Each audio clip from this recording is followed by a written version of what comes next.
Hey, Larken Rose here. Never ceases to amaze me how much emotionalistic mush outranks the most basic logic when it comes to political discourse.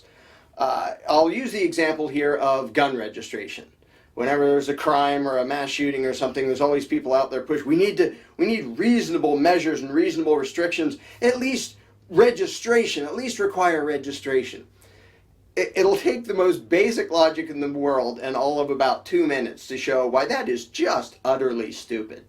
Why the people promoting that are either amazingly dense or are lying intentionally. And I would put it to the voters who support it to just be dense, and the politicians pushing it to be total liars and crooks. Here's why. First of all, what does gun registration mean? It means the people in power have a list of people and the guns that they've registered.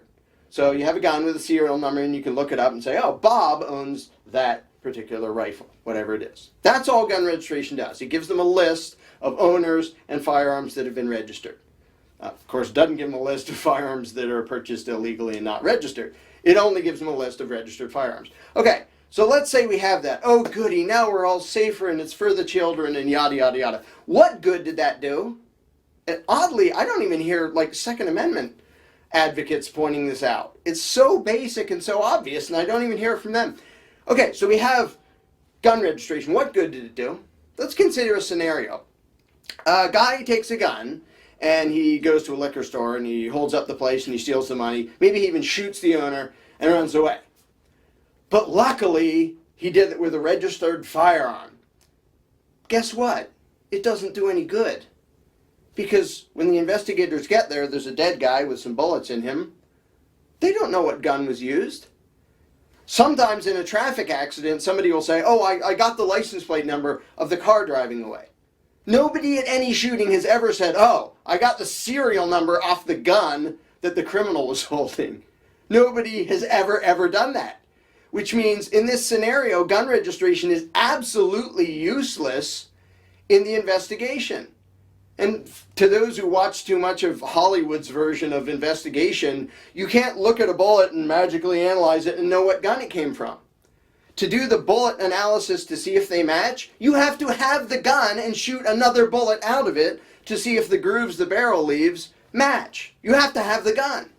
If the guy comes in, commits a crime, and runs away with a gun registration doesn't do the slightest bit of good. None. Zero. Scenario number 2, the mass shootings, because that's when you hear about, we need gun registration to stop these mass shootings. Think about these things for a minute, people. How would that help? When somebody's going to go on a shooting rampage for whatever messed up reason in their head, they think that's a good idea.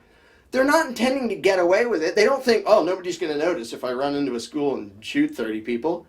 They know they're going to get noticed. They know they're going to get caught. Most of them plan on dying and either kill themselves or do suicide by cop or die in a hail of gunfire. So that happens. Well, luckily, the gun was registered so that we can go and find the dead guy who just had a shootout and now he's dead, and the gun lying next to him. We can look up the gun and see that it was his. What good did that do? You couldn't figure out he was the shooter by the fact that he was standing there shooting people? You had to go look at the list and say, yep, that's his gun. Of what use is that information after he's done it? And it's not a deterrent factor because he didn't intend to get away with it. He intended to die, and he did. So the fact that after the fact you can look it up and say, oh, well, yeah, that was his gun. Whoopee-do. Way to go, Sherlock. In what way did that help anything? So another scenario in which gun registration is completely useless. There's basically one scenario in which gun registration would do any good, which is scenario number 1, slightly modified. The guy walks into a liquor store, says, give me all your money. The guy hands over the money. He shoots the owner, puts his gun on the counter, and runs away.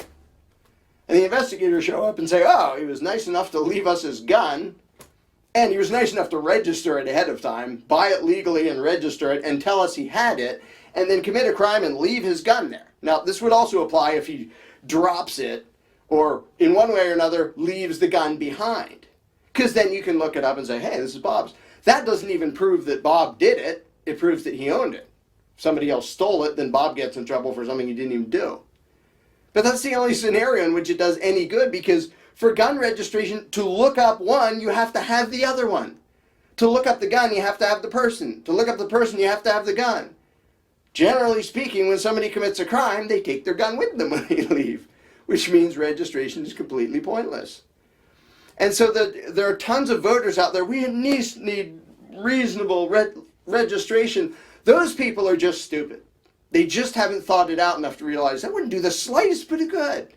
In the vast majority of crimes, it would do absolutely nothing, even if you had every firearm registered. The politicians aren't dumb enough to think it's going to reduce crime, which means they're just liars and crooks. So why do they want it so bad? They easily understand this basic logic, which shows that this is not going to help investigate or prevent crimes. So why do they want it?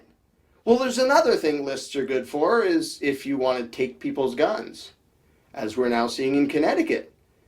That's why they want it. Oh, come on, it's extreme to think that they want gun registration so they know who has guns so they can come and take them. No, it's profoundly idiotic to think they want it for any other reason, because it doesn't serve any other purpose. Except on the rare occasion that some criminal is dumb enough to commit a crime and leave his gun there.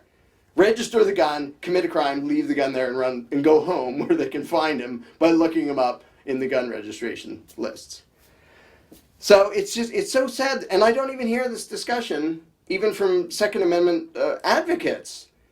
You know, every once in a while you'll get bits and pieces of it, but mostly it's like, this will reduce crime. No, it'll increase crime. And nobody ever points out, it just logically, it is completely impossible for gun registration to have any positive effect in the vast majority of crimes, including 100% of shooting sprees.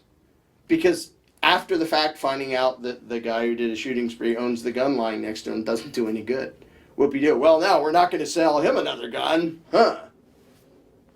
Doesn't really matter now. It's a little too late. So it's sad that you get these massive national debates which skip, it only takes 2 minutes of thinking about to realize, wait, that logically cannot possibly help in the vast majority of crimes. And yet this emotionalistic garbage has well-intentioned people out there. At least we need a database and blah, and they just don't think it through. So, and that's just one example of a whole bunch of how the fear-mongering and the control freak attempts to grab more power and restrict liberty. People just, they get emotional when something really horrible happens. We have to do something for the children. Okay, if you're going to do something for the children, can you take a time out for 1 minute? See if you can get your brain working long enough to realize that when the politicians say, we have to do something, always they mean, give us more power and you get less freedom. Always. When they say we have to do something, that is absolutely always what they mean. And most of the time, it takes about 8 seconds of thought to realize that won't actually solve the problem. It'll just make a new, even worse problem.